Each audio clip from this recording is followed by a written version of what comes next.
I have been recently like really surrounded or exposed to just creative people and people that are like kind of going out there and like creating things and making things happen and just letting their curiosity take them where it takes them.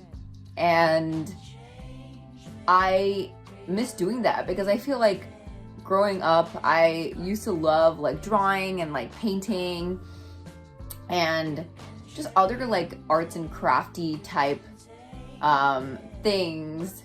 And I would, you know, also knit and like crochet and like make like stuff with paper mache. Like those were all like fun activities to me because it was like literally creating with your hands. And I love ceramics. Like I took ceramics all of high school, and I took a couple classes when I was working before the pandemic hit, and my studio here stopped offering classes. But I'm missing that energy. And I was actually talking to my therapist the other day and during our session, and I was telling her about like how, you know, I've been just feeling this like lack of creativity, lack of passion, and it's made me just feel more like the days are kind of like drearier, you know. And I feel like another big thing that I've been thinking about is just disassociating my identity from my job, because I'm like, I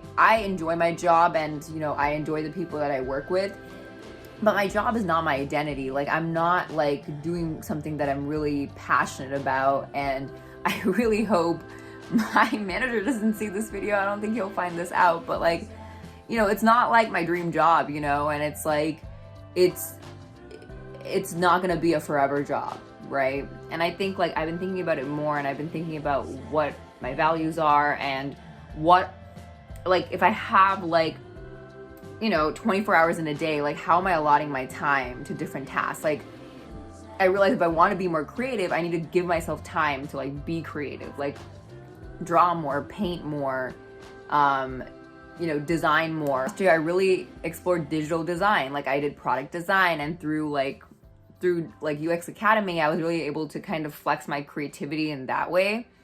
And honestly, that like satisfied me for a little bit, and it's still fun, and I still like designing and doing things. Like that's probably the most favorite part of my current job is like when I get to design prototypes and I get to play around with, you know, mock-ups and just kind of like be creative and create something visual, like a visual thing, right? Like that's when I feel like I get into flow state. And even like now when I look at like hobbies and stuff, like I love like drawing, sketching, like I just do it for fun, and I'm not good at it. Like I am not anywhere talented enough, but I think like I prevented myself, like I kept telling myself that, oh, I'm not talented, I'm not skilled, and I would put that as a barrier for myself, and I didn't like, you know, put enough time to actually drawing.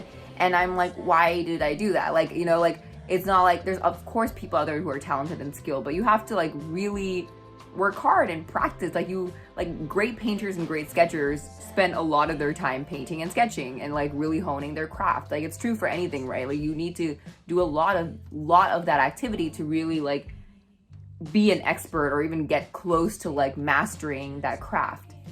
And, you know, I don't want to constrict myself to a specific medium. Like I like doing things with my hands, so I like drawing and sketching for that reason. I love ceramics for that reason, because you're just like in the moment, like you're literally creating something that is both aesthetically pleasing in form but also very functional because you can use it for different things. And I just love that. And I love the idea of just like creating my own bowls and cutlery and like plates that I'm using just out of my hands, out of clay, and making it myself. Like it's so cathartic and it's so fun. And I for sure am going to sign up for like a ceramics class once I get to SF. But in the meantime, I'm realizing that like I really need to just carve out like some time to just draw and like sketch and like do whatever creative shit that I want to do, or else I like kind of get into this space of like just not feeling like I am exercising that muscle, because creativity is a muscle. Like you need to exercise it. If you're not feeding that energy, like you're gonna feel like you're gonna feel like it's weak, and you're gonna feel like you're missing something, you know. And that's kind of how I was feeling for a while, and these are just steps that I'm taking to kind of like help myself. But yeah, I think another thing my therapist recommended, to kind of just more practical ways of inserting creativity in your daily life.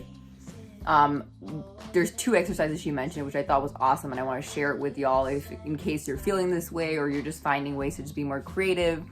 One thing is called contouring, like drawing, or contour drawing. And basically you just choose like an object or, you know, anything that's in front of you, and, you know, you just get a piece of paper and a pen and you keep staring at that object. So right now I am looking at my water bottle, and I don't take my eyes off of the water bottle, and I'm just gonna try to draw the shape without even looking at the paper and just staring at the water bottle. And like, what ends up happening is, like, you know, you take the expectation away from yourself to create something that's like quote unquote like perfect, or like has to be look a certain way. Like, you're detaching yourself from the outcome of what you're creating, and you're just letting yourself create in that space, and not putting yourself in a situation where you're like criticizing yourself for how it turned out, right? And that really calms down like the inner critic, and is a really good way to just exercise creativity and not feel so uptight about like the work that you're creating, you know? So that's one. And another thing she said that I really, really liked, and it's also awesome because it makes you get out and kind of move and get into nature, which I freaking love, is, you know, going for a walk, going out and just picking something in nature, you know, whether that's like a twig or, you know, a leaf or like a flower petal, and just kind of like really like whatever just draws you, right? Like, just look around, and if something draws your attention, pick that and, like, you know, bring it back, and just think about like why you were so drawn to that object, right? And why, you know, what does that object make you feel? Like, for example, I picked a branch, and I'm like, you know, what about this branch like called me? What do I feel when I'm looking at the branch? And it's like, it puts you in a space where you're just like, you kind of like are looking at this object in a very different way and thinking about it and like kind of relating it to it in a very different way. Like, it's like, what do I want to do with this branch? Like, do I want to dance with this branch? Like, do I want to write a poem or an ode to this twig or branch or whatever, right? Which sounds like very like, sounds silly, but it's very cute if you think about it, and it's like very beautiful to kind of connect with nature in that way. And like, you know, another thing that my therapist told me is like, you know, art is just a form of expression, like, you know, and that's why it's so different for everyone. Like, everyone has a different way of expressing things. And so it's like, when you look at things in your natural environment and just in your worldview, like, what are things that make you want to express yourself, and like what like inspires you and what makes you feel some type of way, you know? And I think like putting yourself in that space or thinking about things, like especially something like nature, which is like, you know, we're so drawn naturally to nature to you know, connect with it, right? So it's a really cool exercise to kind of get yourself thinking that way. But yeah, I thought I would share. And, you know, if you're feeling unmotivated or kind of in a creative like rut and feeling like you're not exercising as much creativity as you would like to, definitely try these out. It's been helping me, and I have been super intentional about just carving out like an hour every day just to like do some creative work, and making that a priority, you know? And so